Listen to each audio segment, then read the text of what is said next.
امام الانبیاء صلی اللہ علیہ وسلم دا کرانا ہے اے اہل بیت مصطفیٰ صلی اللہ علیہ وسلم نے بلکہ آؤ میں صحابی مصطفیٰ خلیفہ بلا فصل رازدار مصطفیٰ غم گسار مصطفیٰ یار غار مصطفیٰ اجی یار مزار مصطفیٰ حضرت سیدنا صدیق اکبر رضی اللہ تعالیٰ عنہ جنہیں تاجدار صداقت نے امام الانبیاء صلی اللہ علیہ وسلم نے یار غار نے آپ دا فرمان پیش کر دیا، فرمایا لقرابتو رسول اللہ صلی اللہ علیہ وسلم احب الیہ من قرابتی، فرمایا میں نے اپنے قریبیاں نال اونیاں محبتاں نہیں جنیاں سرکار دے قریبیاں نال محبتاں نے۔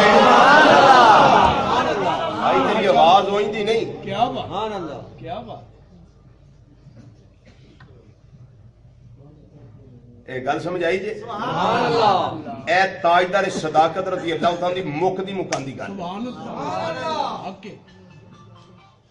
فرمایا لقرابت رسول اللہ صلی اللہ علیہ وسلم احب الیہ من قرابتی، میں نے اپنے قریبیاں نال اوننا پیار نہیں جنہ امام الانبیاء صلی اللہ علیہ وسلم نے قریبیاں نال پیار ہے۔ کیوں؟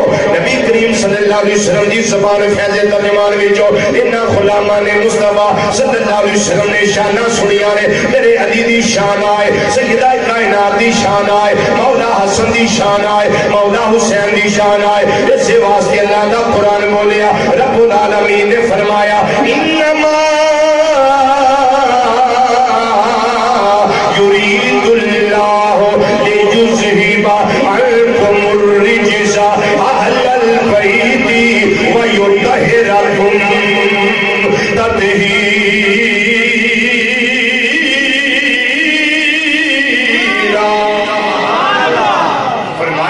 نبی کریم صلی اللہ علیہ وسلم نے کاروا لے ہو، اللہ دا ارادہ ہے یہ، اللہ دا پروگرام ہے، اللہ دی منشا ہے، اللہ دا ارادہ ہے۔ تو آگے تو ہر طرح کی پلیتی رب دور کر دے وے، رب تو انہوں ایک پاک کر دے جنہیں پاک کرن دا حق ہوندا ہے، جنہیں پاک کرن دا حق ہوندا ہے۔ ان دسو میں نو اللہ جڑے کم دا ارادہ کر لے وہ ہو جاندہ ہے کہ رہ جاندہ ہے؟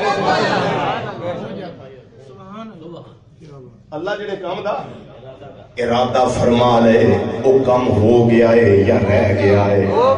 اللہ دا قرآن خود بولیا فعال لما یرید، اللہ فعال اس کم دے جدا ارادہ کر لے، جڑے کم دا ارادہ کر لیا ہو گیا ہے۔ ترجمہ ذرا انج کرو، انما یرید اللہ لیذہب عنکم الرجس اہل البیت ویطہرکم تطہیرا۔ اے امام الانبیاء صلی اللہ علیہ وسلم نے گھر والےو، اللہ نے تواڈے تو پلیتیاں دور کر چھڈیاں نے، تانوں انج پاک کر دیتا ہویا ہے جڑے پاک کرن دا حق ہوندا ہے۔ باقی بھی اوتھے تصور کر کے سوچ دی ہوئے گی میں کتھے آئی ہاں۔ اے تطہیر آ جڑا نا دسدا پیا پاکی دی او منزل جتھے پاکی دے تصور بھی مک جاندے۔ کیا کہنے، باقی بھی سوچ دی ہوئے گی او بیلیو میں تو اڑنا چنگی رہ گئی ہاں، میں اس گھر آ گئی ہاں۔